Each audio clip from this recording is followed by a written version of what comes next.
as a team here, we are sitting between this session and the lunch break. Thanks, Mr. Nehru, for opening the door of steel industry for biological sciences. And here we are to answer you for biological sciences. Uh, Primarily, when we talk about biological sciences, the picture comes in the mind is pharmaceutical industry, hospital industry, and food and beverages industry, because that is the industry which is taking care of healthcare in the different aspects. And primarily, the reason behind this is that the steel industry becomes a niche industry for pharmaceutical and food and beverages industry, because there are issues, there are topics which are of variety of nature, starting from economics of the steel industry, starting from the quality of steel industry, starting from supply chain, and also in terms of its usage in the healthcare sector. And there where I think we have three experts who are between the steel industry as a steel manufacturer and the consumer who is the user of stainless steel as one of the equipments or coming in contact with the product. And therefore, this panel becomes very important for you to answer and understand. The pharmaceutical industry primarily depends on steel for various infrastructure, and more so, hospital industry is primarily using large scale of steel, and the requirements of this stainless steel is altogether different from the perspective of usage for this industry. When we talk about food and beverages industry, food and beverage industry, by 2030, it's going to be $700 billion industry in India. And when we talk about stainless steel as an application in food and beverage industry, which is going to be always coming in contact with the product, the aspects of quality comes into play. And probably, maybe by end of the session, you will realize that the quality aspects, quality requirements for food and beverage industry or biologic industry are sometimes not clearly well defined for steel manufacturer, or not clearly well defined for regulators as well. And you may not have heard the concept of there can be a expiry date for stainless steel as well. I think this is a very, very important aspect which comes from healthcare industry to understand for stainless steel manufacturers that there is an expiry date for stainless steel while it is used, while it is coming in contact with the product continuously, whether it is a pharmaceutical vaccine, or whether it is a pharmaceutical tablet, or you drink a chocolate, or you drink some soft drink, which is part of this healthcare sector. I think we need to really understand and take this message down the line. Per capita consumption of stainless steel in general today in this country, which was there for about 2 kilo per capita consumption, has moved to 3 kilo per capita consumption. You can imagine the growth of stainless steel usage in the healthcare sector is going at CAGR of 4%. The 4% CAGR for stainless steel usage in healthcare, which I again brief pharma, hospital, food and beverages. I think this is a real growth. There's a real potential for steel. At the same time, we have serious challenges which we face in healthcare is substandard steel which comes in, and which is really dominating in healthcare sector is the steel coming from China.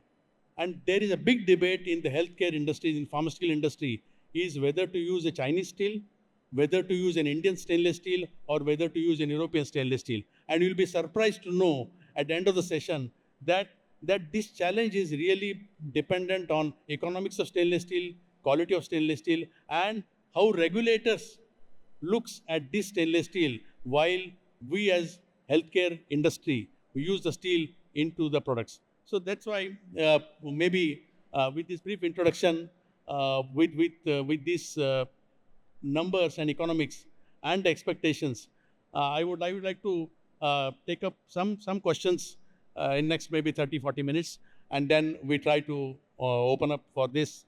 So maybe Amol, I start with you, not because you're sitting next to me, but because maybe you can throw some light because you have expertise in supplying pharmaceutical equipments and various types of equipments which are directly linked with sterile manufacturing of products or injectable products. Why stainless steel as a component is critical in pharma, dairy and food manufacturing equipments, why it becomes an important debatable item when the end user wants to use stainless steel in the manufacturing cycle, manufacturing process. What's your opinion? Good afternoon, everybody. First of all, I want to introduce myself. I am Amol Main, General Manager of Goma Process Technologies. We are based in Mumbai only, and we are the manufacturer of turnkey projects for dairy, ice cream, fruit juice, and beverage industries project. Also, we have started with our pharma division. So we are 40 years old company. We are manufacturing the equipments like heat exchangers. We are manufacturing equipment like homogenizers and projects where vessels are there, various silos are there. So multiple applications are there. I want to make a statement that 95% of material of construction which we are using is stainless steel. So as far as grades are concerned, the selection is concerned, yes, it depends on applications, most important. Like we are working on dairy projects, suppose, so where yogurt plants are there, paneer plants are there, cheese plants are there. These are all acidic products. Second one is ghee, butter and others, they are non-acidic products. So depending on that, we have to select the material. In case of yogurt, cheese, and acidic products, we are selecting especially SS316 and the high grade applications like sterile applications. There also we are opting for SS316 or seamless tubes. Okay. In case of the applications, the critical applications like tomato ketchup or sauces, there we are opting for some other material like tungsten carbide or any other grades. In case of hardness and more strength particular applications, we are selecting duplex stainless steel. So multiple grades are selected depending on the applications and the strength required, even the corrosion resistant. In case of, there are the challenges which sir will ask me. What are the challenges? Basically, the main challenge in this industry is contamination. Food product being most, which we can say almost around our industry, especially dairy, ice cream and food and beverage industry, we can say around 60% is unorganized sector is there. Small and medium scale clients are there. So we need to educate them about the contamination clearance and everything. We have got very good CIP systems, SIP systems for cleaning. So where we clean the particular contamination or the fat particle or the residues by using multiple cycles of acid cleaning, alkali cleaning, hot water cleaning. But if the material is faulty from inside, like some fatigue will be there or some cracks will be there, naturally the residues and everything will be there, and it will contaminate the whole batch, and it will be a massive loss for the manufacturer. So most important is to have the perfect material and the quality material. So we are like in case of applications for dairy and pharma and ice cream, we are using especially 1.6 mm thick pipe where welding will be very good. Even we are opting for orbital welding. That also we have. In case of applications like ketchup and sauce industries, which we have mentioned, tungsten carbide is selected. But tungsten carbide, it's a good material in terms of hardness and everything. But the most challengeful thing is the residues of carbon get deposited inside the product slowly. So at that time, we need to have certain more quality material which will replace that. So for that, we require the guidance from the steel industry. As far as steel industry is concerned, yes, it's a big industry. We are having lot of supplier for that. But the most important is all supplier targets on volumes. Many suppliers don't want to work on less volumes, like specialty applications. If the applications are specialty one and the volume is less, they will say, sir, we'll come back to you. Or they will straight away say, sir, nahi ho sakta hai.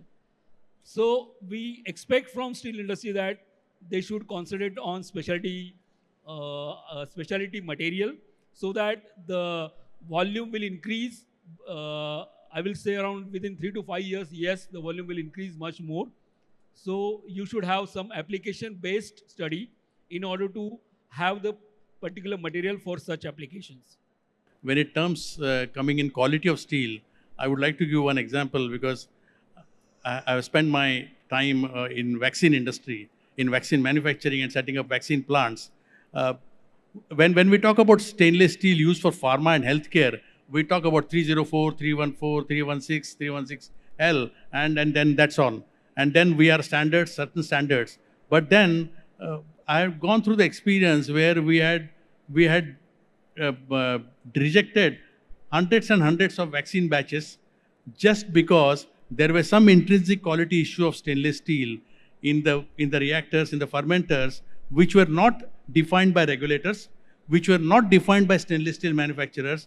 But finally, with a lot of investigation, we found that the contamination from stainless steel, which is coming in and coming in contact with the vaccine product, because the product is continuously staying in contact with that, we realized that it was coming because of stainless steel and not because of process, not because of other ingredients. And then that was the root cause. And this product was supplied for WHO markets, and there were a lot of NCRs which came, and then this was a vaccine.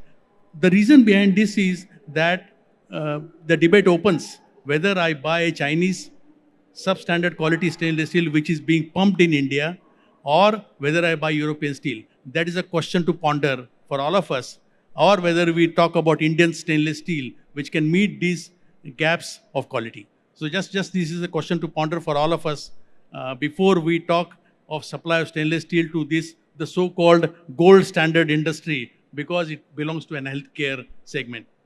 Yeah, next question, Jacob, for you is because you come from biologic industry where you are specialized in supplying to biologic industries. So are there any unmet needs of pharma, and I will add dairy and food also, for use of SS? And you as a user, what are your expectations in the context of economics and in the context of quality? Because economics come into play, because it becomes very important that this cost, finally, whatever standard of steel you call, this is going to go into the product, and product is going to go to customer. And here the customer is not a customer, which is, I'm talking about pharmaceuticals, is a customer where you need the right justification for charging the product, because all pharmaceutical products, they come under significant price control, at least in India, in terms of national listing of price, commodities and everything. So I would like to hear your views. Right. So, good afternoon, Jacob here from Biozine. We are a supplier for equipment into the biopharma sector and to the biotech community. And to bring into perspective what is our requirement and expectation for steel.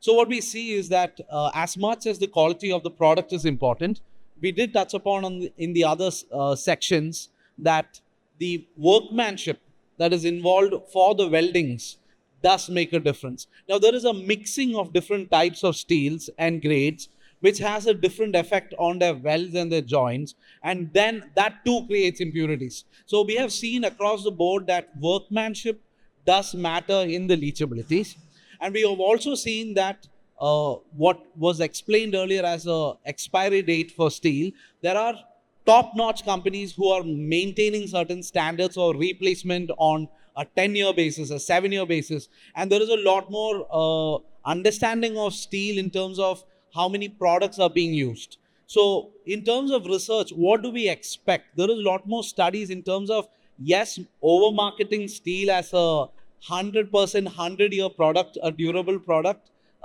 is one aspect of it. But when we have multi-product facilities running different concentrations of products, the reactions at these well joints over a period of time ends up showing itself in our chromatography columns.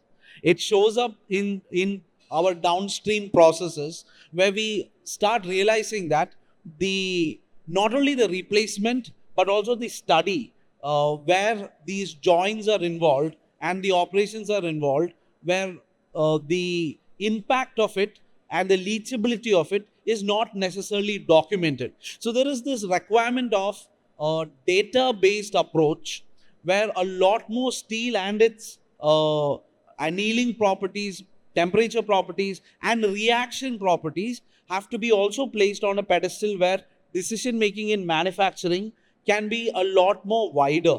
And so there is this need for bringing a lot more data, like you said, which is not yet documented into the picture. Thanks, Jacob. Uh, Now, this leads to another question based on what he said, is that then is there any difference between stainless steel equipments which are coming from, I would say, coming from Europe versus stainless steel equipments which are coming indigenously manufactured in India, which are used for pharmaceutical manufacturing, which are used for biologic manufacturing, where majority of your product stays in contact with the stainless steel continuously during the cycle time of manufacturing. And the cycle time, I would say, in case of vaccine, manufacturing cycle time of a batch is anywhere between 2 to 3 months, because there is a lot of incubation time of biologic products for a longer period of time. And how does this matter? So maybe question, Tapas, to you is that what is your view and opinion when we talk about stainless steel machinery, equipments, pipings, which are coming from European manufacturers versus the equipments which are coming from either Chinese manufacturers or Indian manufacturers, and try to meet the expectation of contamination, like what Tapas, Jacob said, and also in terms of maintaining intrinsic quality. How do we balance this and benefit the customer at the end that the product is of affordable quality? Yeah, good afternoon, everyone. Myself, Tapas Gupta. I work for Actini Group. It's a French company, and I am doing the business for them for entire India operation. Basically, for biopharma sector, who does like making the critical vaccines and the other fermentation products. So we supplied the bio-waste inactivation system currently, but we do the sterilization, CIP, SIP kits also. So I think like Jacobs has highlighted very valid points here, like the welding and the other things side, because workmanship, welding, and the selection of the material. So basically, if we talk about European stainless steel versus the Chinese or like any Asian steel, the main difference is the raw material, because from where like it is getting the manufactured for the as per the required quality. Because in pharma we use the authentic steel lots of time, which is SS304, 304L, 316 or 316L kind of thing. And you know, when it is coming from the different sources, or like different like raw material is coming from different sources, so definitely there is a change in the quality. So which in Asia market it is lots of time, like we China takes the raw material from Australia or Brazil or like some other places, like while the Europe takes the material from there itself, and they have the precise controlling of the manufacturing process. In India now, like or China, like now they are going with the advanced manufacturing process by using the electric arc furnaces and all. But in Europe, if we talk about London or this side, Germany, they use that before, like when the stainless steel was invented. So they are in the advance or the like the carbon emission side. So they are having the precise control. They use the even the AI or the automation also involvement, so that precise controlling of the each and every step happens. Like in like furnaces, if we don't have the mixing of the alloys proper, or you can say the temperature is not maintained properly in throughout the process, so definitely there is some other combination will make it. So that's how the European is quality, like stainless steel better than in compared to the Asian steels I can talk about. Then in addition to the contamination, so contamination is very much critical in this industry, food, beverage, and pharma, because it is directly we are consuming by orally or by in blood. So definitely it should be like bacteria free or virus free, because it is directly injecting in the blood and treating ourselves, right? And if it is like chemical composition, because on regular basis, as Amol has said, uh, there is a very acidic atmosphere, like we are handling into the pipes or the vessels. So definitely there is a chances of the reaction of the internal MOC, which is in the contact with directly with them. Like vaccine, as sir has said, like around 2 to 3 months time for the manufacturing. So for that time, it should be in the contact for that duration, and the material of construction should be like suitable for that. So that contamination is also accountable. And once the entire batch is produced, we are doing the CIP of the system or SIP of the system with the aggressive chemicals or the high temperature. So stainless steel plays a major role where like the selection of the material in such a way it should withstand with the high temperature as well as the corrosive chemicals also. So the smoothness, internal smoothness, or like corrosion resistance layer, which we talk about the passive layer because of the chromium, nickel, and all. So this should be in the consideration. Then again, like there are some regulatory compliance also required, because regulatory organization says it should be not putting any leaching or like any toxins into that product, because if any toxins or if any sub product is leached into the main product, then another process or another product will form. Like in dairy and cheese, if small changes in the bacterial consideration, the different side of product will come. So this should be the considered. Even the process is getting operated on the higher pressure, higher temperature side. So this thing also contaminate like the entire process cycle. So I think this the contamination side when we while selecting the material of construction as a stainless steel is more suitable in. Thanks, Tapas. If you see today, the foreign direct investment which is happening in the healthcare sector in India, it has moved. If you see in last 4 years, it has touched almost $22 billion, and that foreign direct investment is coming primarily, which is focused on biologic industry, more of biotech industry, because some of the N-1 steps of biologic industry are being done in India now, and they are commercially being done. And I'm not talking about the COVID era, I'm talking post-COVID era, where these are the steps. And second is that in the food industry, there is a lot of dependence of global companies coming into food industry in India, in spite of certain inhibitions which were there some years back, and those windows are getting opened. And when you see about $20+ billion of FDI coming in this country, the immediate challenge which comes in is for me, because the future of healthcare industry is going to be biologic and biotech industry. When we talk about countries' growth, countries' economic growth, and in terms of taking care of unmet medical needs of Indian population, which is a big constitution by itself with the global context. So considering that, Jacob, question to you is, what are those specific needs of biotech industry or biologic industry when it comes to ensure that we are always right first time in terms of quality, in terms of making the product where the manufacturing is done, how we can build that right first time quality in biotech industry, keeping in mind the issue of contamination, the issue of quality, the issue of regulatory compliance, because this is very important for steel industry manufacturers to understand, because this is where the difference lies between Indian steel and an European steel. I can quote number of examples of why we insist as global companies to use European steel, especially in a niche industry, niche pharmaceutical products. So maybe you will be the right person to answer that. Yeah. So coming back to the importance of steel, we did talk about the Asian steel, which we were kind of quoting as the Chinese steel, and the European steel. We are blessed to have good quality steel here in India so far. And so that is something that we want to continue to pursue. And we have manufacturers that are now dividing the lines between the kind of steel they choose. And to do it right first time is to have a steel from a market which is well regulated.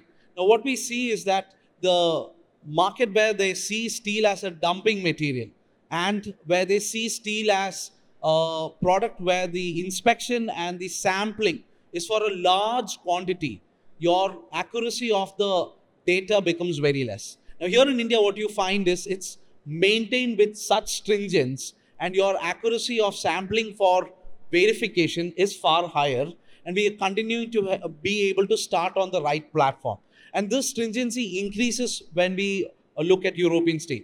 but we are relatively good and haven't found much challenges here in India.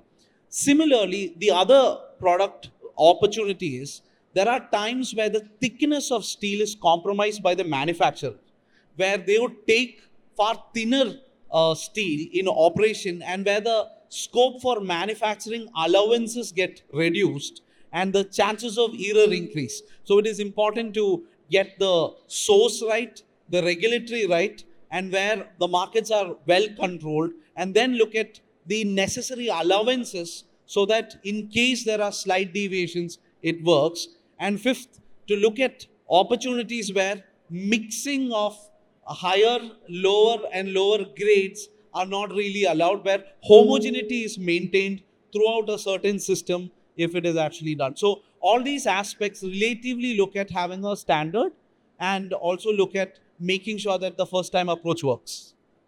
Thank you. Now the question comes is, which is a very radical question in our minds, at least in my mind, is that if these are the challenges which healthcare is facing, you talk about surface finishes. The quality of surface finishes, what hospital industry or pharmaceutical industry expects, is something which is beyond the definition of surface finish which stainless steel industry thinks about. Because these surface finishes are critical not for the glaze, not for the sheen of the material, but it is for the house for the bacteria and viruses to stay there and then create a contamination, not immediately, but after some time when the product has gone inside the body of patient. I think we have to understand this seriousness when the product has gone inside the body of the patient, and this invariably happens in biologic products. Because the contamination effects are seen not immediately, but after some years. And that's why in vaccine industry, at least I know, because I come from MNC background, we have an expiry for stainless steel. That means if equipment piping is used for a certain period of time, you just take out that, even though it is functioning, doing engineering function, doing a process function, but then this stainless steel in the piping or in the reactor or in the equipment which is coming in contact with the product has to be replaced. Whether you call it an expiry or replacement date, it's one and the same. But whether affordability becomes an issue for the small scale manufacturer versus you talk about a global manufacturer. So keeping that in mind, question to maybe Tapas and Amol, both of you, maybe you can answer separately.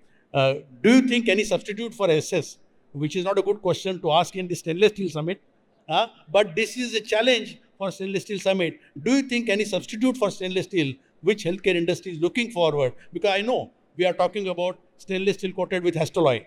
Why that situation comes that we have to coat stainless steel with Hastoloi when we talk about certain specific reactions of the products? When we talk about stainless steel coated with glass line, we are talking about all these things, we are doing it. So that is a process cost for the manufacturer. So my question is that, do you think only stainless steel added value of stainless steel or substitute to stainless steel? Because for us, nickel and chromium is a basic component for stainless steel. So do you think anything which is going to come in play in next 5, 10, 15 years, or we need to really work on it in the near future to protect the product and protect the patient? Okay. So this is a really difficult question and really challenging one. Actually, I was not in a preparation mood that you will ask such question also. Actually, if you enter any plant of food processing, especially, or a pharma, okay, so from the starting point, reception only, you will start seeing all the machines manufactured in SS only. Multiple grades is 304, 316, or any other higher grade. So starting from the manufacturing of tanks, heat exchangers, the pipeline, the connections, everything is in SS, stainless steel.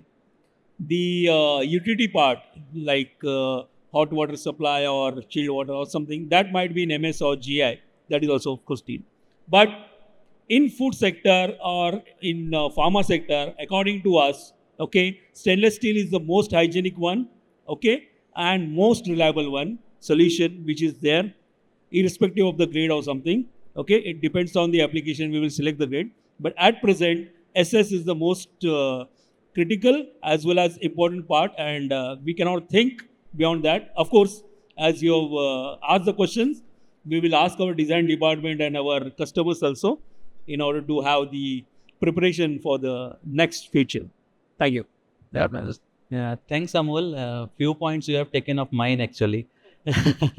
So yeah, so basically, like, yeah, it's a very tough question in terms of like alternative of SS. But yes, there are few materials are we need to select as per the process requirement sometime, because SS also has some limitation in terms of chemical reaction or chemical composition kind of thing, or in terms of more critical operation in terms of pressure, temperature kind of thing.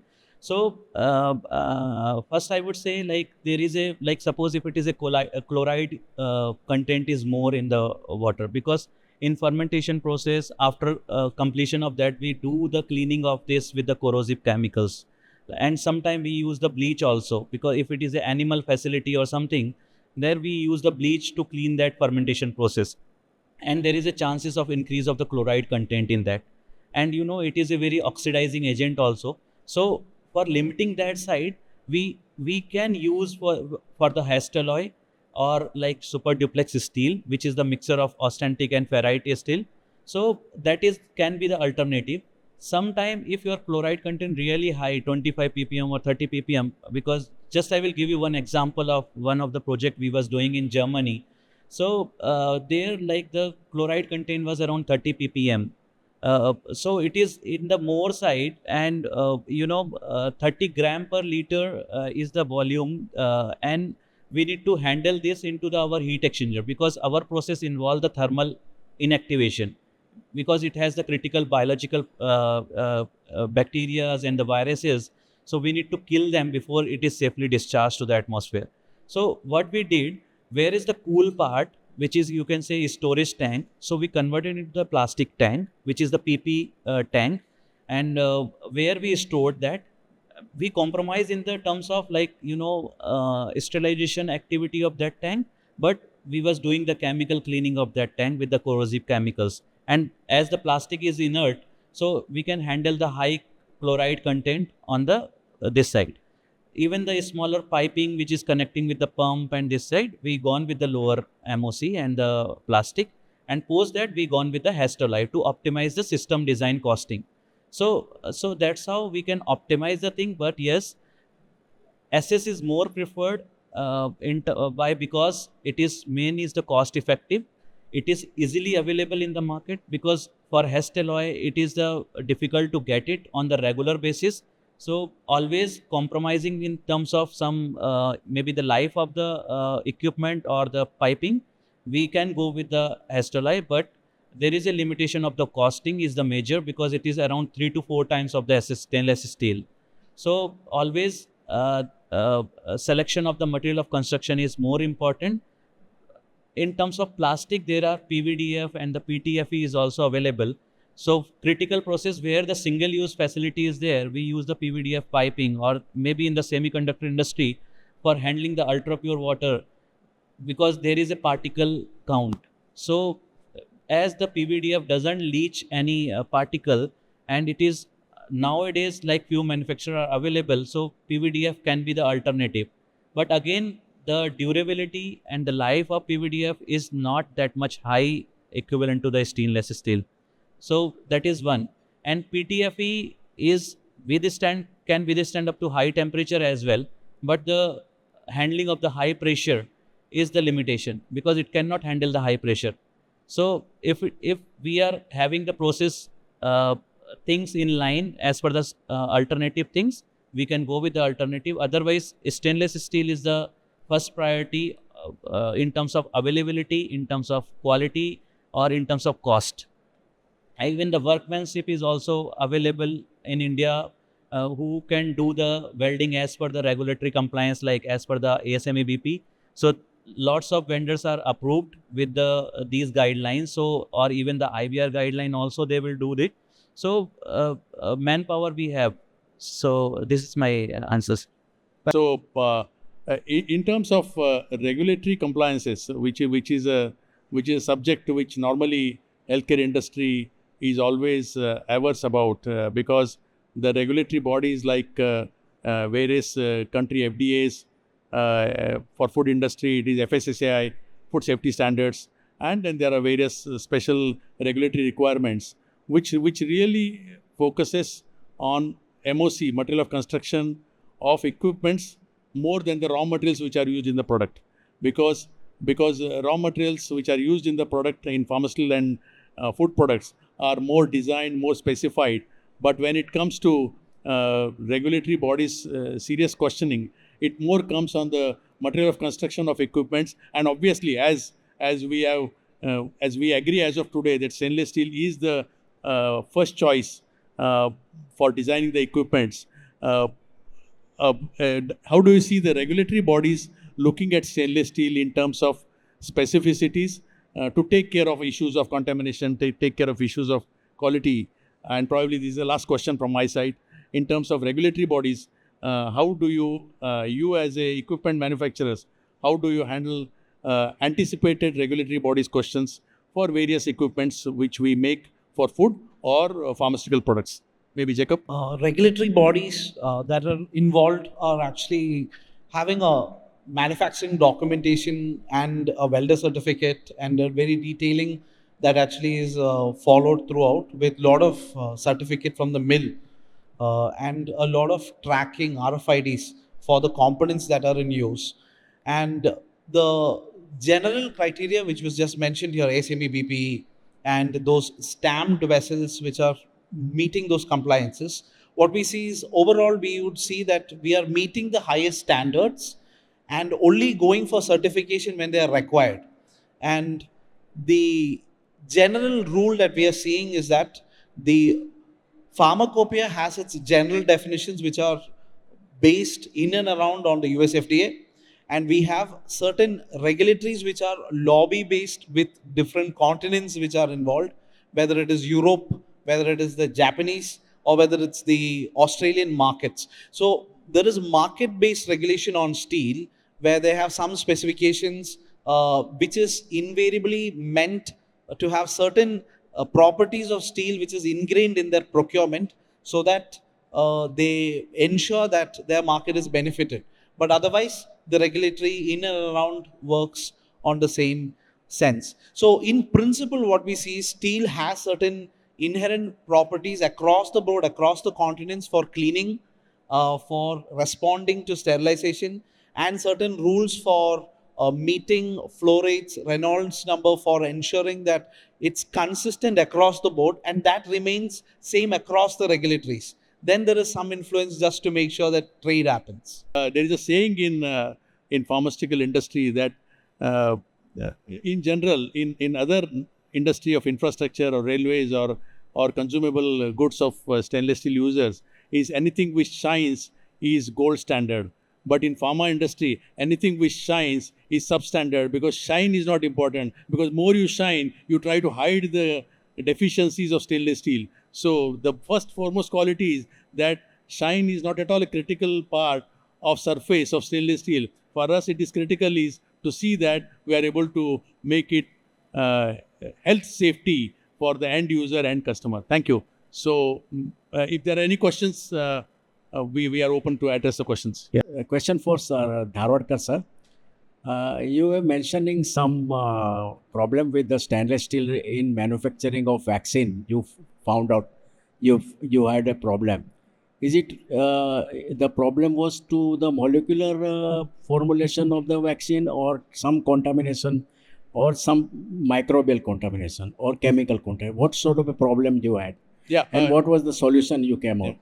In this particular case, it was why I brought this example is that in this particular case, this particular vaccine was manufactured for over the years, and eventually the investigation, which was obviously demanded by the regulators, because everything was going well, product was compliant, but there was some contamination which was observed, and eventually it was observed that this contamination was coming from stainless steel which has come in contact with the product at certain stage of the process, whether it is a filling stage or whether it was during fermentation stage or during earlier steps. So stainless steel leaching which happened, and that was not defined in the stainless steel specifications, which was defined by the stainless steel manufacturer as well as defined by the user of stainless steel equipment manufacturers. So that's why this was identified, and it was in fact happily accepted by regulators, because this was one of its own, that this contamination came, and then at least it saved the future manufacturing of that vaccine. So it was primarily coming, in this particular case, was stainless steel. Generally it comes from raw materials, generally it comes from environment, generally it comes from microbial quality, but here it was coming from stainless steel as a component. So it was a ferrous contamination or ferric contamination, something like that. Yeah, something like that. But somewhere that particular leaching which was happening, now I cannot disclose that element which was there, but it was, I will not be able to disclose that, but it was somewhere that leaching was happening, because this was under the control of regulators, and we had to file the non-compliance report. We had a stoppage of manufacturing, and to the tune of 2 to 3 years, because vaccine manufacturing restarting is always a big headache. Thank you, sir. Thank you. I'm Rajiv Thakur. I'm in the steel industries for last 40 years. So with the permission from the panels, would you allow me to share something which Mr. Jacob and Mr. Tapas has said? Since I have seen the evolution of steel technology as well as advancement in the quality of steel produced by India. So I seek your permission before I share something with you. I would like to share something with Mr. Tapas. He said about the quality of steel produced by the European country. He gave a special reference about the UK. Here, I would like to say, Mr. Tapas, that in India, we are going to give you a super pure steel through ESR route. That is electro slag refined route. Very soon, in a year or two, you will find some companies in MSME producing super pure stainless steel for the surgical, for the medical, pharmaceutical industries. As you know, the steel which you are getting it from UK and other European countries, the person behind that manufactured stainless steel is Indian only. I don't want to name the people over here, but you'll get, I can assure you that you'll get a right quality of steel which will be at par with any international standard. Now I'm coming to the question raised by Mr. Jacob about thinner material in case of stainless steel. I would like to say that the stainless steel manufacturer had advanced so much, especially JSL, that you will get the right type of tolerance. And if you think that the minus tolerance is not allowed, I'll cite an example. Say you need 2 mm sheet. So the tolerance will be, say, 2 mm plus minus 0.15. So the stainless steel manufacturer are allowed to give you 1.85 mm also. If you specify, I don't need any minus tolerance, the present companies in India, stainless steel manufacturer, if JSL and others, they'll be able to give you the right type of material. Now I'm coming to the point raised by Mr. Amal about the certification part and other things part. We are at a very advanced stage of steel manufacturing in India, because I have seen the evolution right from 1982. In 1982, I don't think any Indian would have believed that we'll be giving cars to Japan. In 82, we never thought about it. And I'm very proud to say as an Indian that the cars are being exported even to Japan, which is the mecca for Indian automobile industry, because we are producing the right type of steel for the right application. In 82, it was 100% all flat sheets were imported. And now it is more than 80 to 85% steel produced in India. Thank you very much. Thank you very much. I think thanks panelists for all your views, your expert opinions.